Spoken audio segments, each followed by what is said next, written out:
বিসমিল্লাহির রহমানির রহিম। আমার আলোচনার বিষয় হলো কাফেরদের সাথে বন্ধুত্বকারীরা মুনাফেক।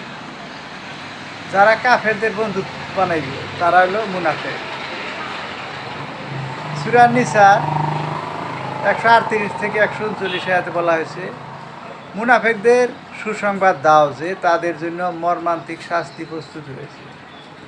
যারা মুমিনদের পরিবর্তে কাফেরদের বন্ধু হিসেবে গ্রহণ করে তারা কি তাদের নিকট সম্মান কামনা করে? নিশ্চয়ই সমস্ত সম্মান আল্লাহর।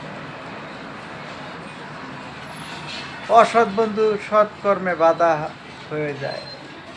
হায় আমার দুর্ভাগ্য, আমি যদি অমুককে বন্ধু হিসেবে গ্রহণ না করতাম, কেননা আমার নিকট উপদেশ পৌঁছার পর সে আমাকে বিভ্রান্ত করেছিল।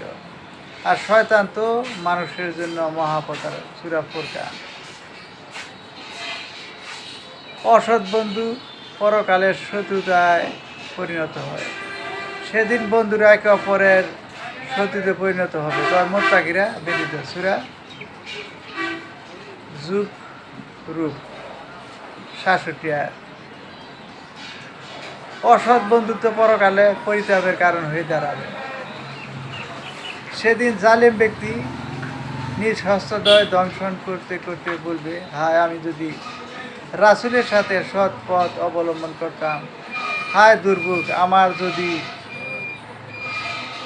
অমুককে বন্ধু হিসেবে গ্রহণ না করতাম। আমার নিকট উপদেশ পৌঁছার পর সে আমাকে বিভ্রান্ত করেছিল। আর শয়তান তো মানুষের জন্য মহাপতারক। সূরা ফুরকান। তাহলে কাফেরদের বন্ধু বানানো যাবে না এবং অসৎ লোকদের বন্ধু বানানো যাবে না। আসলে দুনিয়া তো ক্ষণস্থায়ী। দুনিয়া এই ক্ষণস্থায়ী জীবনে আল্লাহর যে বিধান সেগুলি মানতে হবে এবং ভালো লোকদের বন্ধু বানাতে হবে। মুনাফেক কাফের এদের সাথে চলা যাবে না, অন্য ধর্মের লোকদেরকে বন্ধু বানানো যাবে না। এই বলে আমার আলোচনা শেষ করছি। আসসালামু আলাইকুম রহমতুল্লাহ।